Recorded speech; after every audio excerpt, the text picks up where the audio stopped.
दो बड़ी मैं ऐसे कहूँगी मुमालिक हैं। अच्छा, एक तो वैसे ही सुपर पावर है, फिर ईरान की भी जो तारीखी हैसियत है वो किसी से ढकी छुपी नहीं है, अब आमने सामने हमें नजर आ रहे हैं।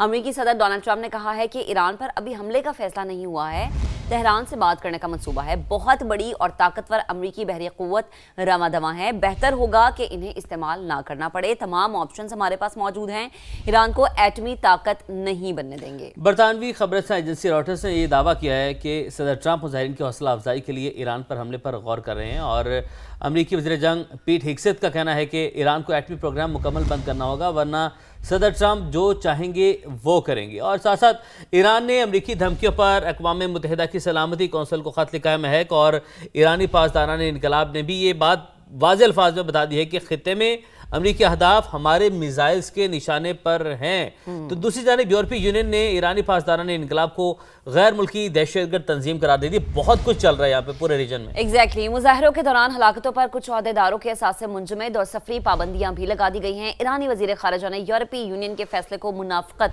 करार देते हुए कहा है कि यूरोप ने आग भड़काकर बड़ी स्ट्रेटजिक गलती कर दी है, खतरनाक नताइज के जिम्मेदार वो खुद होंगे। सो लेट्स सी, अल्लाह करे कि हम तो यही चाहते हैं कि भाई मामलात खुश उसलूबी से होने चाहिए हल, और हर चीज का जो हल है वो टेबल टॉक होता है। ये एक ऐसी ऑप्शन जिसपे गौर बाद में किया जाता है और अपने जो कहते हैं कि जंगी असास से उनको पहले ही कह देते हैं हमने जी भिजवा दिए और हम जो अटैक कर सकते हैं।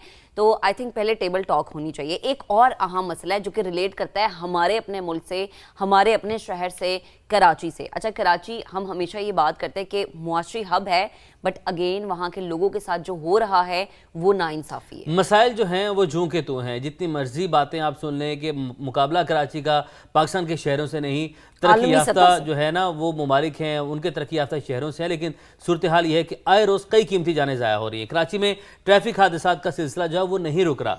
रात गए 1 घंटे के दौरान ट्रैफिक हादसात में कम सिन बच्चे समेत 4 अफराद अपनी जान से गए हैं। और पहला हादसा नेटी जेटी पुल पर पेश आया। तेज रफ्तार गाड़ी ने मोटरसाइकिल सवार फैमिली को कुचल दिया। माँ बाप और 2 साल का बच्चा मौके पर दम तोड़ गया। और मैं यहाँ पर देखिए ना, हम सबकी भी जिम्मेदारी है, शहरी की भी जिम्मेदारी है, पुलिस का ये बताना कि रॉन्ग वे जो है ना ये फैमिली जो है वो बाइक चला रही थी, तो दूसरी साइड पर वो गाड़ी वाला वो रैश ड्राइव कर रहा था। तो ये ट्रैफिक कानून पर अमल दरामद करवाना ये इंतजामिया की जिम्मेदारी है। अगर वो इस पर अमल दरामद करवाए ना, सख्त सजाएं दें, आपने सेफ सिटी कैमरास लगाए कि चालान किए जाएंगे, तो भाई कहाँ पर है ये, उस पर अमल दरामद करवाए ना, रोके ना ऐसी जो खिलाफवर्जियां करते हैं उसकी। अच्छा, जैसे भी उमैर ने कहा ना कि एक अपनी आपकी इंडिविजुअल भी एक रिस्पॉन्सिबिलिटी है कि प्लीज अगर कोई रॉन्ग वे से आ रहा है इसका मतलब नहीं कि आप उसे कुचल ही देंगे, आप थोड़ी एहतियात कर लें। अगर वो गलत आ रहा है तो आप ठीक चले जाएं। तो अभी तीनों को जो है वो सिविल अस्पताल इनकी डेड बॉडीज मुंतकिल कर दी गई हैं। आइडेंटिफिकेशन अभी नहीं हुई है। दूसरा वाक्य जो हम आपके साथ शेयर करेंगे वो बल्दिया नंबर 4 में ट्रॉलर की टक्कर से मोटरसाइकिल सवार शहरी जो है वो जाम बहक हुआ है। उसकी शनाख्त 38 साल के नजम शब्बीर के नाम से हुई है। शहर कायद में रवां साल ट्रैफिक हादसात में अब तक 20 अफराद जान से हाथों बैठे हैं। अच्छा, अलार्मिंग सिचुएशन ये है कि सिर्फ ये जनवरी का रेशो हम आपको बता रहे हैं, 20 अफराद सिर्फ पहले महीने में। आज 30th है एग्जैक्टली, अभी मतलब 29 दिन गुजरे हैं और 20 जो है वो कीमती जानें जो है वो जा चुकी हैं। तो ये देखिए, अल्लाह करे, अल्लाह आप लोग अगर आपको हुकूमत सपोर्ट नहीं कर रही, आगे ही नहीं दे रही, तो खुदारा अपनी जानों का ख्याल खुद करें और अपने लिए जो ट्रैफिक कानून पर उस पर अमल दरामद जो है ना उस पर लाजिम और मलजूम कर लें। एक और अफसोसनाक वाक़या पेश आया और ये वाक़या जिसने दिल दहला दिए। ऐसे वाक़यात हमने देखा कि पहले भी हमारे लिए कोई नई बात नहीं है। अनफॉर्चुनेटली दुख होता है ऐसी बातें करते हुए, ऐसी खबरें करते हुए, और कोशिश भी होती है कि कुछ अच्छे मामलात, कुछ लाइटर नोट पर स्टोरी शुरू करें, लेकिन हाईलाइट करना बड़ा ज़रूरी है इन मामलात को भी। सानिया भाटी गेट की बात कर रहा हूँ मैं, जहाँ पर लाहौर में माँ बेटी खुले मैनहोल में गिरकर जाँ बहक हो गई, लेकिन इंतजामिया नाअहली और बेहिसी का मुजाहरा करती रही। एग्जैक्टली, वाक़े को फेक न्यूज़ करार दिया गया। माँ की जो लाश है वो 6 और बेटी की लाश 17 घंटे के बाद मिली। गुलाम मुर्तज़ा बीवी और बेटी की तलाश के लिए मिन्नतें करता रहा, लेकिन पुलिस की बेहिसी चेक करें कि पुलिस एहलकार आपस के ताल्लुकात पर सवाल जवाब करती रही। वाक़े का मुकदमा दर्ज कर लिया गया, सीसीटीवी भी सामने आ गई है। मुकदमे में नामजद 3 मुल्जिमान जो हैं वो जी प्रोजेक्ट मैनेजर हैं, सेफ्टी इंचार्ज हैं और साइट इंचार्ज हैं, इनको गिरफ्तार कर लिया गया है।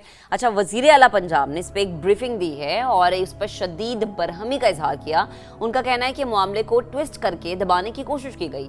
10 इदारे बैठे हैं, जवाब किसी एक के पास भी नहीं है। 2 अफसरान को नौकरी से निकालने और 5 को गिरफ्तार करने का उम्मीद हुक्म भी दिया। बिल्कुल, ये जो पुलिस अफसरान है ना जिन्होंने जो तफ्तीश अलग ही शुरू कर दी थी, ان کو بھی جو ہے نا وہ ذمہ دار ٹھہرایا جانا چاہیے، ان کے خلاف بھی مقدمہ درج ہونے چاہیے۔ آپ جو پیپل فرینڈلی پولیس کی بات کرتے ہیں، عوام فرینڈلی جو عوام دوست پولیس ہے، وہ کہاں پر ہے؟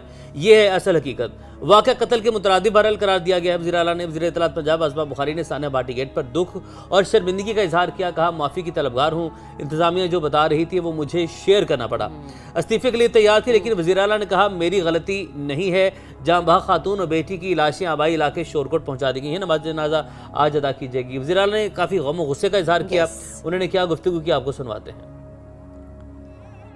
اتنی بڑی مجرمانہ غفلت، ایک اچانک سے ایک بات شروع ہو گئی کہ بھئی وہ جبکہ وہاں سے کسی کا پاؤں نہیں گزر سکتا تو باڈی کیسے گزرے گی، اور پھر بجائے اس کے کہ ہم فیملی کو فیسیلیٹیٹ کرتے، ہم ان کو چور ڈاکو مرڈرر بنا کے تھانے میں لے گئے اور اس کو بالکل ٹویسٹ کرنے کی کوشش کی کہ جیسے واقعہ ہی نہیں ہوا۔ کمشنر لاہور آپ جواب دیں مجھے، ڈی سی لاہور آپ بھی مجھے جواب دیں، ڈی جی ایل ڈی آپ مجھے جواب دیں اس بات، ایم ڈی واسا آپ بھی مجھے جواب دیں اس بات۔ اس میں اور مرڈر میں ویسے کوئی فرق نہیں ہے زیادہ۔ اچھا دیکھیں، یہ ایک اچھی چیز ہے کہ سی ایم پنجاب نے فوری اس کے اوپر اس طریقے سے ایکشن لیا ہے کہ سرزنش ہوئی ہے، یہ نہیں کہا گیا کہ اگر یہ چیز نہ ہوتی تو ایسا ہو جاتا، اگر مگر میں وہ نہیں پڑی، اور انہوں نے جو قصوروار ہیں ان کی نظر میں ان کو سزائیں دینے کی بھی بات ہوئی ہے، معطلی بھی ہوئی ہے، بٹ اگین جن کے پیارے چلے گئے اور جن کی بیٹی چلی گئی وہ واپس نہیں آ سکتے۔ یہ پہلے یہ تمام امپلیمنٹیشن ہے نا، یہ پہلے بھی ذمہ داری ہے ہمارے حکمرانوں کی بھی، آپ کو یہ کسی حادثہ سانحہ ہونے سے پہلے ہوش جاگنا چاہیے، اور اب بہرحال اب تو جو ہونا تھا وہ ہو گیا ہے۔ امید کرتے ہیں کہ آئندہ جو ہے ایسے کوئی واقعات پیش نہ ہے، اور جو ذمہ دار ہے جب تک ان کو سزا نہیں ملتی تو بھئی میں تو شاید یہ کبھی بھی نہ کہہ سکوں کہ جی ویری ویل ڈن، بہت اچھا کام کر دیا، ان کا تعین بھی ہوا جائے، وہ پولیس افسران کو لازمی جو ہے وہ کٹہرے میں جنہوں نے یہ کہا کہ پتہ نہیں جی وہ ان کی بیگم تھیں یا نہیں تھیں، یا وہ واقعی رشتہ دار تھے یا نہیں تھے۔ اب ایک جوڑا جو ہے وہ لاہور وزٹ کرنے آیا اور اس پہ ان کے اوپر قیامت ٹوٹ پڑی کہ بیٹی بھی چلی گئی اور بیگم بھی چلی گئی، تو سوچیں کہ اس شوہر کی، اس باپ کی کیا کنڈیشن ہوگی، اور اس میں پولیس ان سے یہ سوال کرتی ہمیں نظر آ رہی ہے کہ جی شاید آپ ہی کی غفلت ہے، تو وچ از گڈ کہ سی سی ٹی وی فوٹیجز دیکھی گئیں اور اس کے بعد جو ہے معاملے کی حقیقت تک پہنچا گیا۔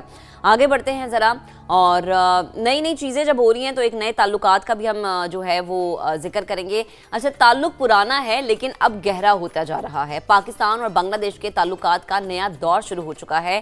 دونوں ممالک کے درمیان 14 سال کے بعد براہ راست فضائی رابطے بحال ہونا خوش آئند ہے۔ بنگلہ دیشی ایئر لائن کی پرواز سے 149 مسافر کل کراچی پہنچے۔ اور مہک آپ نے دیکھا کہ کیسا والہانہ استقبال کیا گیا ہے۔ پاکستان ایئرپورٹس اتھارٹی نے واٹر سیلیوٹ پیش کیا، جناح انٹرنیشنل ایئرپورٹ پر کیک کاٹا گیا۔ اس موقع پر گورنر سندھ کامران ٹیسوری بولے بنگلہ دیش کی عوام نے بھارت کو بے نقاب کر دیا، انڈیا آئندہ میلی نظر سے دیکھے گا تو مل کر مقابلہ کریں گے۔ کراچی سے بھی 140 مسافر ڈھاکہ روانہ ہو گئے، تو یعنی کہ تعلقات جو ہے نا مہک اب دیکھیں واٹر کینن سیلوٹ پیش کیا جا رہا ہے۔